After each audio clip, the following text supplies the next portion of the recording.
Hara Shankar Jai Jaishankar subscribe பண்ணுங்க.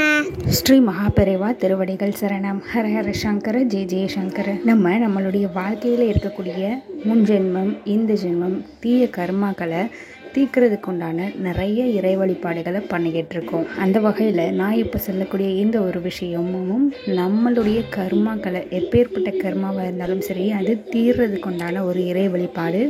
கர்மா cleansing மட்டும் கிடையாமல் நம்மளுடைய இப்போ இந்த வாழக்கூடிய இந்த ஜென்மத்தில் 16 வகை செல்வமும் நல்ல ஒரு குடும்ப அமைதியும் முன்னேற்றமும் நல்ல ஆரோக்கியமும் கிடைக்கிறதுக்கு உண்டான ஒரு அற்புதமான பதிவு.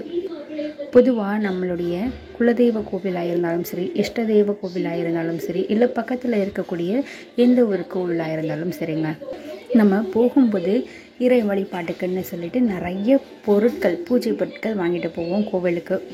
அதில் நான் இப்போ சொல்லக்கூடிய இந்த ஒரு பொருளை எடுத்துகிட்டு நீங்கள் போகும் பொழுது நான் சொன்ன பலன்கள் எல்லாமே உங்களுக்கு கிடைக்கும். ஒரே ஒரு ஸ்பூன் நீங்கள் எடுத்துகிட்டு போனாலே போதும். அது என்ன ஒரே ஒரு ஸ்பூன்?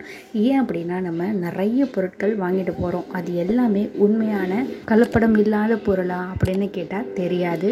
இறைவனுக்கு செலுத்தக்கூடிய பொருட்கள் எல்லாத்துக்குமே நம்ம கொஞ்சம் மெனக்கிடுறதுல தப்பு கிடையாதுங்க. ஏன்னா நம்மளுடைய பாவத்தை தீர்க்கிறதுக்காக தான் இந்த வழிபாடுகள் எல்லாமே பண்ணுறோம். மென்மேலும் நம்ம பாவங்களை சேர்த்துக்கிட்டே போகிறதுல அர்த்தமே கிடையாது. அதனால் கொஞ்சம் மெனக்கெட்டு சுத்தமான பசு கோசாலையில் போய் பசும் பால் நீங்கள் வாங்கிட்டு வந்து அதிலிருந்து நீங்கள் நெய் தயார் பண்ணுங்க. இந்த நெய்யை எடுத்துகிட்டு போய் நீங்கள் ஒரே ஒரு ஸ்பூன் இருந்தால் கூட பரவாயில்லைங்க, அதை கொண்டு போய் கோவிலுக்கு கொடுங்க. கர்ப்ப கிரகத்தில் இருக்கக்கூடிய மூலவருக்கு நீங்கள் அர்ச்சகர்கிட்ட கொண்டு போய் கொடுங்க. நிச்சயமாக அடித்து சொல்வேன், அந்த நாளில் இருந்து உங்களுடைய வாழ்க்கையில் ஒரு நல்ல முன்னேற்றம் உங்களுக்கு கிடைச்சே தீரும். இதை முயற்சி பண்ணி பாருங்கள். ஹர ஹர சங்கர ஜெய் ஜெய்சங்கர.